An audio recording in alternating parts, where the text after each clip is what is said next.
bit. And I've just changed my mind. I'm going to read the very opening of the book. And this is a true story that happened to me.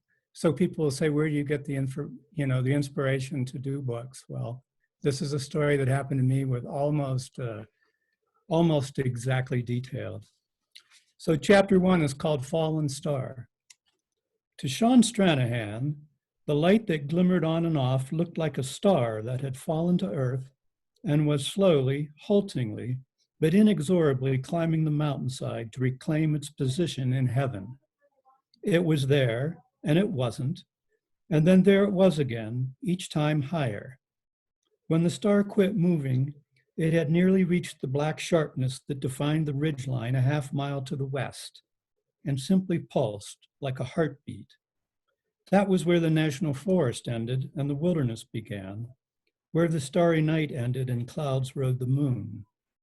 Sean watched the light flicker out. A hunter, he thought, but perhaps it really was a star, playing hide and seek with the horizon. Eyes played tricks at night. He adjusted the hip belt of his backpack and began to whistle a Hank Williams tune that Martha sometimes played on her harmonica. It was Martha who had shot the cow elk that he was lugging out of the mountains. 50 pounds of boned out elk quarter, second load of the day. Winter meat, spring and summer too. She'd had come with him if Petal, her Appaloosa mare, hadn't stepped on her foot the day before. Sean stopped whistling. He'd heard something, a drawn-out scream that seemed to float from the ridge where he had seen the lights. The scream sounded human, as if someone were in mortal agony or lamenting a dead child. Yet Sean knew that ears, like eyes, were unreliable witnesses, and told himself it could be anything. Maybe the sound was made by friction, two trees that tilted against each other, rubbing shoulders in the wind. But here there was no wind, not even a breath of breeze to stir the flakes of snow that fell straight down, like in a fairy tale, and that Sean could taste on his lips. His first impulse was to try to rescue whoever was screaming, but the canyon that separated him from the ridge was steeply walled, with masses of deadfall interrupted by sheer cliffs, and to try to hike down there at night was asking for a broken leg, or worse. It was probably nothing anyway. Sean started back down the trail, no longer whistling, his senses heightened, his pace a little faster than it should have been. He had gone perhaps a quarter of a mile when a scent invaded his nostrils, a heavy putrid odor trapped under the low canopy of the pines. It smelled the way an elk's gut pile smells 6 days in the sun. He stood still, his heart beating under the binoculars that hung down his chest. Maybe it wasn't a kill. Maybe it was a bear, whose odor is not much better. Instinctively, Sean's hand moved to the trigger of his pepper spray. The growl started low in the throat and rose, then fell and rose again. This was no bear. Sean strained his eyes, but all was darkness. Then a shadow moved, a ghost-like visage that was a shade lighter than the night. Sean saw just enough of a shape to think it was a cat. It was crouched a few yards away, the fat scythe of his tail flipping from one side to the other. In a bound, the animal was on the hillside above him. Another growl, then silence. Sean had a moment when he seemed to float away, seeing his predicament as if from above. He was remembering a night earlier in the autumn when hiking out of the Gallatin Range and 2 German shepherds had come running at him, growling as if possessed by demons. Too exhausted to be afraid, Sean had wheeled on a heel and shouted, "Get out of here." The dogs abruptly turned tail. He tried that command now, the words the same, but his voice unable to convey the requisite note of authority. Sean smiled in spite of himself. Then the growling started again. The smile was gone, and he was back on Earth. Sean had been saving the battery of his headlamp, but now he switched it on and swept the beam up the slope. The eyes that reflected back at him burned with green fire. Sean felt the hairs on his neck tickle against his jacket collar. For a few moments, he seemed not to breathe. Then the eyes were gone. He turned his head to cast the light, catching the eyes again, piercing in their intensity. Sean began to walk down the trail, the cat, for he could think of nothing else it could be, prowling the hillside above him, following abreast, growling. After the initial shock, the reflective eyes had a curiously calming effect, for they gave away the animal's position. Sean snapped the safety off the pepper spray. He could trigger a blast in the direction of the eyes, but why take the chance of provoking an attack? Besides, he'd bought the spray when he first moved to Montana. It was years out of date, the canister dented, and as it had ridden in the glove compartment of his '76 Land Cruiser summer and winter. It might not work at all. It was only after 1 mile became 2, but the cat still following, that Sean's unease turned to fear. The near continuous growling had diminished. The eyes fired back at him less often when he swept the light. No odor, nor had there been since it had begun to follow. Now all was darkness, all was silence, and it could have been anywhere. Sean had reached the toe of the ridge, where a creek ran with snowmelt. On his way in that afternoon, he'd forded the creek farther up, where it was narrow and 3 logs spanned it. But now, in trying to keep to open ground, Sean had strayed from the trail. To reach the Forest Service road where he'd parked, he'd have to wade the stream. Tentatively, he took a step onto the pane of ice near the bank. His boot broke through and he felt the ice of the water as it rushed over his boot top. He took another step. Now the water was flooding over the tops of both boots. One more, using a stick he'd found on the bank as a wading staff. The stick slipped on anchor ice covering submerged rocks, and Sean half fell, then attempting to regain his balance, abruptly sat down in the stream. The shock of immersion disoriented him. He knew he looked vulnerable and struggled to his feet. Where is the damn cat? He slogged to the far bank, his boots heavy, his legs staggering under the weight of the pack. Don't panic, he told himself. Sean began to walk, twisting his neck this way and that, the light on his hat flaring up into the trees. He hadn't heard the animal or seen his shape since before reaching the creek. After what might have been 20 minutes, it seemed much longer. He saw the Land Cruiser bulking against the pines. Sean fished the keys from his pocket.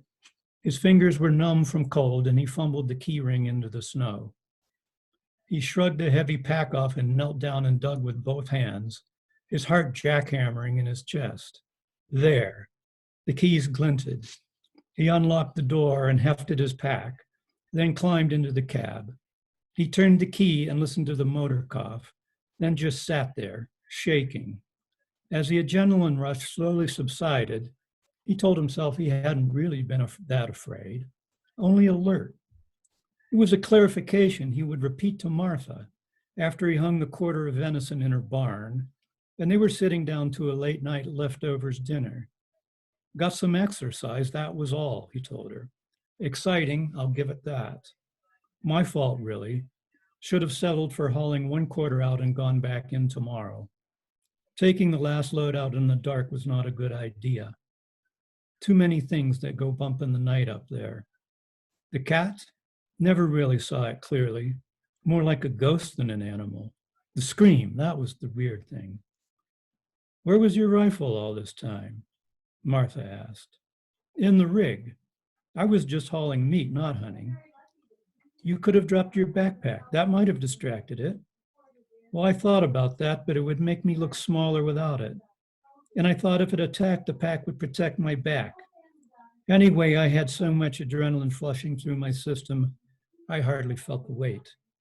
Interesting, Martha said. Go on. He told her about falling into the stream. That's why I'm shaking. Martha nodded. I can see her shaking. Then, under her breath, men. What? Is it so hard to admit you were afraid? It's just me, Martha. We live together now. We'll be married in a few months. We don't keep things from each other. I've been down that road. It ends in divorce. He cheated on you. That's not what I'm talking about. You know, I take the badge off when I'm home. You can talk to me a little. I can't divine what you're thinking. She kissed him. Go clean up. I'll do the dishes first, Sean said. You're still hobbling. It looks bad, but I don't think anything's broken. It could be worse. I love you, you know, even if you were afraid. And she smiled and he smiled and they fell back into their easy ways. The cold inside of Sean ached, and it was still there after a hot shower an hour later. Martha was sitting up in the bed when he came out of the bathroom. She had lit a candle. Sean saw a tumbler of amber liquid on the nightstand. The two dogs and both cats were on the far side of the door. Is that the whiskey from Willie's distillery? It is. I know only one better way to warm you up. Being, we'll get to it, but first, tell me honestly, you were afraid up there, right? I would be. Well, what would I have been afraid of? Oh, I don't know. Maybe a lion that looked like a ghost, or the other way around, something along those lines. All I ever saw were the shadow in his eyes. Anyway, a mountain lion hasn't killed anyone in Montana in years. Nonetheless. Okay, a little, I suppose. How afraid do you want me to have been? Be serious. You weren't afraid up there in the dark, just you and whatever? Maybe just a little bit? I was scared. You're not just saying that to get a sip of whiskey? Maybe. How scared were you really? She held out the glass to him, pulled it back as he reached for it, then pushed it forward. Sean took the glass and swallowed, the fire of the liquor spreading through his body. A little more than a little. Martha tugged up her nightgown so it gathered at her waist. Maybe more than that, he said. How much more? I was scared to death, Sean said. She pulled the nightgown over her head and shook out her hair. That's better, she said. Scared to death, I believe. Scared to death gets you the other way to warm up. So that's the first chapter. And of course, I wasn't married to Martha Ettinger, but that happened to me about 30 years ago in the Gallatin Range. And the only difference was that there were two cats the night I was there. I had two cats, but I thought two was complicating the matter, so I changed it to one.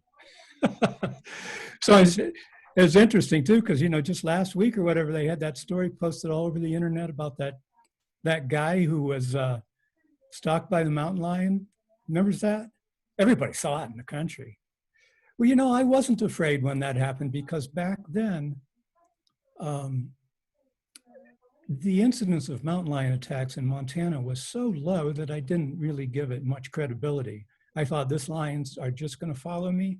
They're going to growl at me, but they'll never attack me. But of course, that's changed now. We've had quite a few more aggressive lion encounters in Montana than we've ever had before. Anyway, I thought, well, that's the way I'll start that story. Yeah, thanks for reading that. And Sure. I have lots of questions for you, but before we get started, I just want to apologize to everybody for the little bit of a late start we got, and just let you Keith was gracious enough to send us a bunch of book plates and a bunch of signed photos that you can see here that we will enclose. I'm a wild bird rescue person. That's what those birds are. I don't know how well anybody can see this, but we have these at Auntie's, and if anybody would like one, they can just give us a call and mention it to your bookseller. Okay, so my first question is kind of a two-part question. Sure. That you wanted to be a writer, and then I also wonder when you knew that you wanted to start writing mysteries. Well, I wanted to be a writer from a very young age.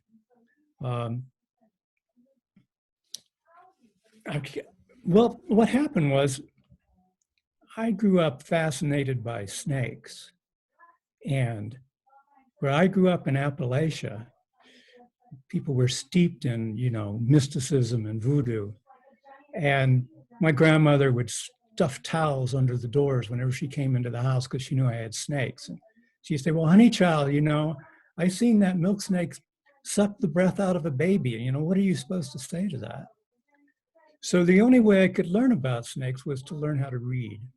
So I taught myself how to read when I was 4 years old, and I was reading adult snake books by the time I entered kindergarten. I could tell you all 220 some species of snakes in the United States, and I could I knew the Latin names of most of them. And what I learned was adults didn't know everything, and they were superstitious. And the only way that I could learn was to learn for myself, to find the truth.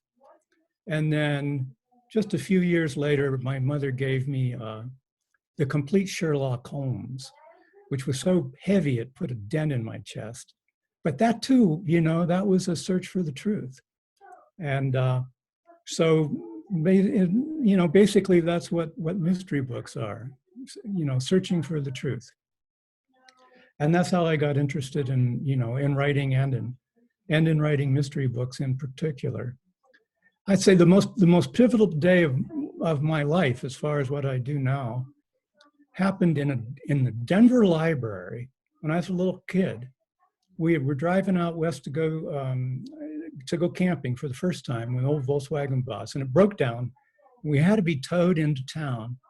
And I can remember seeing clouds up above Denver, and at a certain point, you know, I realized, well, those are snow. That's snow, and these are mountains, and I had never seen anything like that before. Of course, my father was upset because we spent 3 days just putting a new engine in the car, and my mom would drop me off at the library. And my dad had told me these stories about Jim Corbett, who had hunted man-eating tigers in northern India in the foothills of the Himalayas. And I found one of those books, and I thought, well, I only have time to read one story, so I read the longest story in it, which was called the Taladesh Man-Eater. Corbett later largely responsible for saving the tiger in India. Anyway, I read that story, and when I walked out, I wanted to be a writer. I wanted to lead a life of adventure and be a writer. And well, that life of adventure comment makes me think of my next question. When you and I met in the store in August, and you talked about working at Field and Stream, can you tell us a little bit about how you came to start working at Field and Stream? Well, I knew by the time, I don't know how old I was, in my late teens maybe, I knew that I wanted to be a writer, and I knew exactly who I wanted to be. I wanted to be Al McLean, A.J. McLean, who was the fishing editor of Field and Stream magazine. And he had a daughter who was about my age. And so my goal was to meet the great Al McLean, marry his daughter, impress him some way. I needed to find a way to impress him and take his job as the fishing editor of Field and Stream. And I thought, well, I know how to impress him, because he's one of the few people in the world, not that too many people try, he could take a 90-foot fly line, which is, you know, a full-length fly line, and he could cast the whole thing with his hands without a rod. So I decided, well, I'm going to learn how to do that. And my dad gave me an old, like 8.5-foot fiberglass rod, and I just practiced until I could cast the whole line, and then I cut 6 inches off of it. You just keep cutting it down, and when it's 10 inches long, you just throw it away, and then you can cast the whole length of the line, you know, just with your bare hands. And I think I must have been in my my mid-20s, I started writing stories for Field and Stream, and people in the offices there knew that Al McLean was my hero, and they wanted us to get together. And they set up I was going to go fishing with him in the Madison River. He used to have a little cabin where he stayed in Ennis. And I was going to meet his daughter, and, you know, the whole thing. And he died. He died in December that year, sort of unexpectedly. And so I never met him. I never married his daughter. I never impressed him. I never took his job. But I tell people, well, you know, I came close. And I wrote God knows how many, 1,500 and counting, you know, articles for Field and Stream magazine, just one in this last issue. And I tell people it was like riding around the world on a broom, except the fly rod was my broom. And back in the heyday, you know, the sort of the golden age of magazine writing, or a little mini golden age, I could travel the world if I said, oh, I want to go to India and follow Jim Corbett's footsteps and fish for golden mahseer. They'd send me. That would never happen today. Anyway, that's how I got started. It seems like did it feel pretty different to pivot to writing novels? What were some surprising things about it? Yeah, that's a good question, you know, because what I found, I'd always wanted to write a novel or novels. And what I found out was, you know, magazine journalism in general narrative fiction, narrative nonfiction, is driven by the declarative sentence with or without subclauses. And novel writing is entirely about plot and character, and in my case, hopefully humor. And so it's, even though I've been a writer all my life, it's quite a different pursuit. And I think that I think the better magazine writer you are, the better novelist you are, and vice versa. The more things you can do, the better.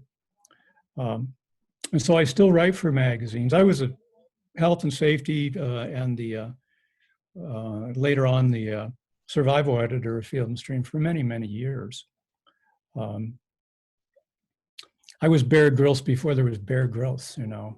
I'm the one that they would send up onto the top of a mountain, drop off, and I'd have 3 nights to walk out in December, you know, dressed like I am now and try to survive. And so one time I was on the survival exercise was that I was supposed to spend the first night making a debris hut. And the second night I could use a 6-foot tarp and make it any way I wanted. And the third night, if I was still alive, I could build a fire if I could get a fire started. But the first night, you know, I crawl under the spruce tree and you cover up, and that's how you're supposed to survive. And you know, you don't sleep at all. You're just up doing push-ups all night long, just trying to survive. And the second night, I had the 6-foot tarp, and so you know, I'm going to wrap up in that tarp to trap body heat. And at a certain point, I had to pee, you know, and I thought, well, I'll just shuffle to the edge of the tarp and pee. And of course, I peed on the tarp. And so I couldn't make it up, you know. So then I'm, you know, laying there in that tarp at night, miles from anywhere, you know, first week of December, cold, it's about 14 degrees out. And I thought, you know, if I get out of here alive, I'm going to write that novel. That was what I wanted to write. I'm getting too old for this.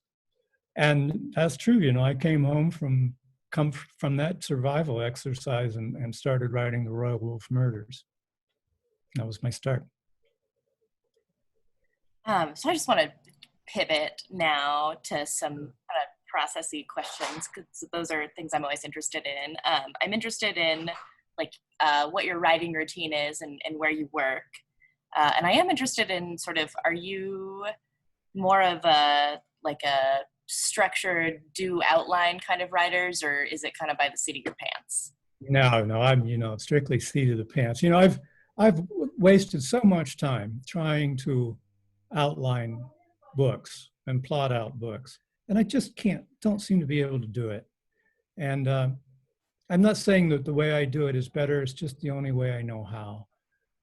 I've got good friends, you know, in the business, like Chuck Buck, CJ Buck, some of you may know him. And he told me once, well, you know, when I get to the middle of the book, you know, I cling to that outline like a lifeline, you know, it gets me through. And there's a lot of people who meticulously plot their books for me down to the paragraph level. And I just can't seem to do that. I usually have an idea for a strong first scene.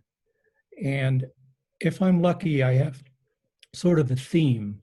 I can sort of play a human story off against a larger backdrop issue, whether that's coal mining or wolf reintroduction or what have you. So I have that beginning, and I usually have, you know, I have the last 20 pages in mind. And occasionally I even have the ending in mind. But you know, that leaves about 280 pages in the middle. I don't have any idea what I'm doing. I only can have faith. Well, you know, I've done this before. I've written a few. I can do this. You know, just sort of muddle on through, and then after I'm done, then I can go back and start writing it again. You know? It's not the most productive way to work, but it's the only way I can. And I work, I'm like a lot of writers, I do most of my work in the morning. I'm working in a house now like everybody else, you know. I love to work out, you know, coffee shops or this little footbridge I used to work at. They ask you, well, when does this empty nest syndrome kick in? Well, it kicks in the day that your youngest child or whatever leaves the roost. You go home and that house is so quiet. I had snakes, you know, a cat, still so quiet. So I just want to get out and, you know, at least be able to see people, if not talk to them. Now, of course, I'm socked away in here. I'm saving a lot of money, you know. I don't have to buy mochas or lattes. What I did was, you know, my wife got me an espresso maker, so I'm saving money. Anyway, we're all doing the best we can that way. Luckily, nobody can fire me, you know, during this. You know, they can refuse to buy my books, but I can keep working.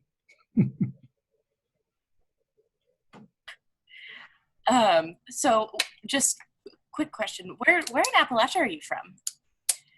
I'm from southeastern Ohio. I grew up in Steubenville, which was a long stone's throw from West Virginia. And then 15 miles of West Virginia, and then you were in Pennsylvania. And so you're in Montana now. You live in Montana. I've lived in Montana for a long time. Well, my son is 37, and so I've lived in Montana full time for almost 40 years. Yeah. And you set your books there. Why do you like to set your books there? Well, it's changed. You know, Montana's changed a lot. At least my part of Montana. Well, when I decided to write sort of mystery books, you know, largely set in the outdoors in the area I lived here, you know, there were other authors who were doing like central Wyoming, huge empty counties, you know, which is fine. You know, so Craig Johnson did that, Chuck Box did that, another person did that, his name escapes me right now. But, you know, I thought, well, that's not the West I live in. The West I live in is rapidly changing. There's a turnover from extractive industries to recreation. I always say, like Montana, where the Madison River runs on trout slime, that's the gears it runs on. And you also have, you know, a lot of the larger ranch holdings are being sold off into weedettes, as we call them. And so you have this situation where you have a big river valley in Montana, and all kinds of different people live together. I used to say in Montana, people, well, I can't really remember how I used to put it, but basically, people from different walks of life walk together. And that you can have a US senator living next door to a bartender, living next door to a fishing guide, living next door to a medical marijuana provider, all sort of, you know, thrown together. And I thought, well, that makes a good dynamic for writing about, you know, for writing about these people. That makes sense. Do you get to interact with your readers a lot? Does that change the work? I mean, this is the 8th installment. Sure. That's the most one of the most unexpected aspects. You know, I worked for Field and Stream for so many years, and still do, 40 years. And I had very little interaction with the readers. And the editors would stress, you know, they said, you know, one page that I write is read by more people than read John Cheever's books in his lifetime. That's how big the magazine was. And yet, the magazine stood between me and the readers. And part of it was they tried to protect me. At that time, a lot of my fans were incarcerated. You know, so they read the magazine, and they, you know, they got nothing else to do, so why not get in touch with me? And my editors would say, don't do this, you know. But I made the mistake a couple of times, and I learned my lesson. I remember one time I met this guy, and he talked about how much he liked my writing, magazine writing. And I said something. I said, well, where did you find the magazine? You know, some old obscure issue. And he said, oh, it was under the cot. He says, you're big in the state pen. I thought, well, that's one of the best compliments I had. Big in the state pen. But so when I started writing novels, it was interesting because you got so much, you know, so much feedback from writers, you know, from readers. They send me emails, and course, I email back everybody who writes to me, and I send them out postcards if they'll give me their address, and I become friends with them. You know, when I go to certain places to speak, I stay with people who are my readers, you know, who want me to stay with them. And I don't do that too often, but I do that. And it's valuable because it's such hard work and it's such a, you know, a lonely or solitary pursuit that if you get one email a day from somebody you haven't heard from, and there's from the outback in Australia or New Zealand or Germany or someplace, which sort of makes your day. And you can take a little bit of that buoyancy, you know, and back to the novel you're writing. And so I find it very valuable. I just had a guy decide, well, to repay me for writing books that he liked, he wanted to build me a bamboo rod. So we settled on a Dickerson taper made in 1915, and he spent 3 months making me a bamboo rod. It came last week. Now, I never got that at Field and Stream. Have you gotten to use it yet? I haven't used it yet. It came right when the heavy snow started flying. I lost it in the street, you know. But maybe next week if I go up to my mom's old house on the Missouri River. Although, no, we're not doing that. You know, we're staying home, right? I think, no. Yeah. I know. So right now the fish I'm catching are in my backyard. Or my cat, you know, she chases the line. Oh, that's cute. Is she around? Does she? She is. Where is she? I'll get her. Here's the cool thing. She's got 6 toes on each foot. Oh. She's a true pterodactyl or whatever.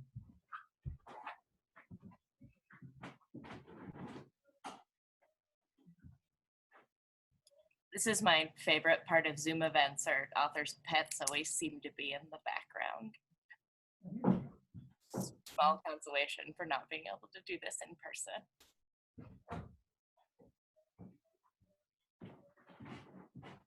So Keith was planning on taking some audience questions. So if you have one, oh, we found her. Look at the size of her paws. That's from having six claws on each, you know, on each foot. Her name's Scarlet. She's a Hemingway cat, you know. I've been to Hemingway's place there, in Key West as well as in Cuba. Oh yeah. Oh man, that's kind of on my bucket list. That just seems. Well, I wrote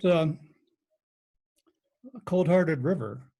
That's my so-called Hemingway book because I used to fish with Jack Hemingway, Ernest Hemingway's son. See, we were both editors at Field and Stream, and we'd fish the Thompson River in British Columbia, and that's how I got an inspiration for the book. I helped Jack land a big steelhead he'd caught. He was a good fisherman. And I never mentioned his famous father, you know, but I said, we celebrated the fish by having some hot chocolate with schnapps in it. And I said, well, do you think your father would have liked this kind of fishing? You know, where if you stay on your feet for a week, you consider success and you never catch a fish. He said, well, Papa like to say that all true stories end in death. I think he'd like the idea of fishing below a graveyard, which is where we were fishing. Then he said more seriously that all of his father's fishing equipment had been stolen from a steamer trunk from the Railway Express in 1940. And I didn't think anything of it at the time, but 25 or 30 years later, I thought, well, maybe I can use that, you know, to help write a book. Is Hemingway one of your literary inspirations? Who are your literary? Well, going back a ways, yeah. I always liked the old timers, you know, Hemingway and Fitzgerald. They were wonderful writers. And then I slowly developed sort of a reading disability. So it's a very strange disability where if I can read a novel, I just pick it up wherever it opens. That's what I read. I just skip around, and after 5 days, I would challenge you, you know, find a single sentence that I haven't read. I've read every sentence, but I haven't read them in any, you know, sequence. And I'm not some kind of idiot savant. I don't understand it. So it's reading becomes this bizarre pastime. So it's interesting that when I write, I write from the beginning to the end. And a lot of writers, you know, they'll write the major scenes and link them up or write the ending first. But for me, it's like an exercise in sequential thinking. I can start at the beginning and go to the end. It's like a therapy because it's very hard for me to read that way, unless I'm reading like out loud to somebody. So I have another kind of processy question for you. How do you come up with your characters' names, like Sean's? Well, Martha? you know, they said some. I read something somewhere that each book, most books have like between 50 and 80 names in them. So you got to come up with a lot of names. Well, Martha, I got to the third page of the Royal Wolf murders. I knew I needed a sheriff. I didn't know it would be a man or a woman. I said, okay, it's a woman. I need to know her name. All right, her name's Martha Ettinger. I didn't even think about it, but Karen Ettinger was my childhood friend. So I just took Karen's name, changed the spelling, and patterned her after a pig farmer I knew who lived in Big Timber. Now, Sean was interesting because back in the day when I worked for Field and Stream in the early years, they didn't like the idea of me writing 2 or 3 articles for the magazine because it could look as if I wrote the whole magazine, and I often wrote half of it. So they wanted me to write the second or third stories under a pseudonym. So I had a college friend who was named Michael Stranahan. I liked that name. And I liked the name Sean, although I thought it was pronounced Scene. Anyway, the first time I used it was not for Field and Stream. The first time was for a writing contest where I was in graduate school at the University of Michigan in journalism. And you had to use a pseudonym so the judges wouldn't have bias. And so I used the name Sean Stranahan, and I won my first. And my prize was to drive a couple hours upstate to this guy's house who'd put up some money for the prize. And you had to go up there to collect it. And then he was going to take me snowshoe rabbit hunting on snowshoes with a basset hound. so I'll never forget that. You know, we were wearing snowshoes, tramping around, and all you could see of the basset hound was his tail every once in a while. It was buried in the snow, you know. I don't even remember if we got a rabbit. But later on, I was lucky enough to win the Spur Award for Best Novel. And there was a big wingding in Cheyenne, I believe. And I thought, well, what am I going to tell these people, you know, because I've got to accept the trophy or whatever. And I thought, well, you know, I'll tell them that, you know, winning the Spur Award is only the second most prestigious award I've won. The first was getting to hunt snowshoe rabbits with a basset hound. Anyway, so I used the name Sean Stranahan. I didn't even have to think about it. So I'm kind of jumping around a little bit, but I'm really curious about sort of your, like, what were your favorite far-flung places that you went for Field and Stream? Oh, wow. Alaska. Of course, everybody has to go to Alaska once. You know, I used to think, well, what's the big deal about Alaska? You know, I fished extensively in British Columbia. I fished for golden mahseer and Himalayas. I fished all around the world. What's so special about Alaska? And then you get on that float plane and you go over a country that nobody has ever been to. You know, and the guy drops you off at a lake. And he said, I remember asking him, well, do you think there's any grizzly bears? He says, well, there's one there, you know, that we taxi over to, and drops us off and flies away. And we don't even know if we're on the right river. And you float 100 miles of river and you never see fire rain. You never see any evidence of humans ever been there. And the bears have never seen a person. So that was quite an extraordinary trip. But I've traveled Central America, Europe, all over. I'd say, you know, my favorite place was going to India to follow the footsteps of Jim Corbett and to see how tigers were doing in the areas where he hunted the man-eaters. It was fascinating. And I thought, well, you know, there's no point going to India because the India I want to go to disappeared a long time ago. But that's not true because those people in those mountain villages have gone, fled to the cities. People have television. So they don't have television in those remote places, but in they can walk 25 miles and see television. And you'll see 100 people around a little TV screen no bigger than my laptop. And they see Bollywood and they see Indians who have money. And you can't blame them. They want that for themselves. And it's hard to say, well, you're so much better off being poor up here in the mountains than you are in Delhi. I remember seeing Slumdog Millionaire and telling my wife, I never saw a slum that nice in India. But in the country, it was beautiful and the people are wonderful. And it's still there. And in some ways, the clock is rolled back and it's no different than it was in the mid-1920s. And in some cases, there's fewer people now than there were then. So that was a wonderful trip. Yeah, it really sounds amazing. Yeah. I'm sure the pandemic has totally halted all of your traveling. What's your post-vaccine trip that you'd like to go on? I'd like to go to Africa. Yeah. I've wanted to go to Africa all my life. Mm-hmm. Whereabouts? Probably the Okavango Delta area, Botswana and Zimbabwe, possibly Tanzania. There's political concerns all the time, and who knows, when we're going to travel like that again. It's really hard to even think about it. I mean, I'd like to go fishing next week in the Clearwater River in Idaho. It should be very safe. You get in your car, you have to get gas twice. I don't have to get within 6 feet of somebody. I don't have to get within 600 feet of anybody, But you never know. Your car breaks down, whatever. And my brother's a doctor, and so I see it, close up.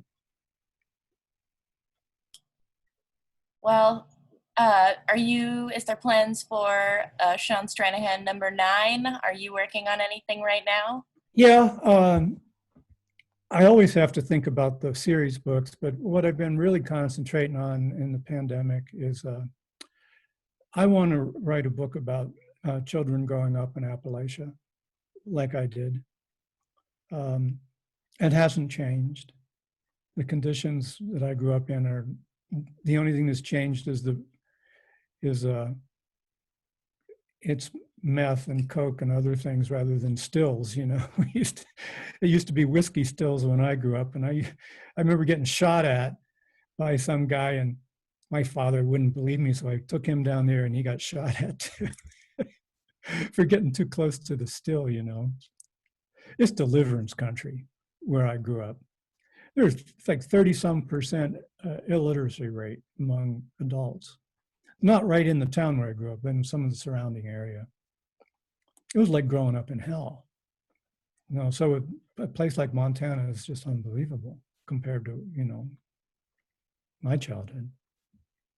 So I always wanted to write about that because it's a beautiful country too. Yeah, it is. I want to read that book. It is beautiful, and I'm pretty interested. Have you read any sort of good books about that region? Well, everybody's talking about Hillbilly Elegy or whatever, which actually is being made into some kind of a Netflix or Amazon Prime kind of show. Yeah. I've seen it advertised. No, that's the thing. I haven't seen that much about what it's like to, for children to grow up in that region. The television show Justified. Anybody see that? That was set. That was filmed 30 miles from where I grew up. The pilot. After they filmed the pilot, all the rest of it was filmed in California. And I'd keep looking and saying, well, that's California. That's not West Virginia. That's not Kentucky. That's not Harlan County. But that first episode, that was filmed. That's where I grew up. Dead chickens in the creek, Nobody has any teeth. It's just unbelievable.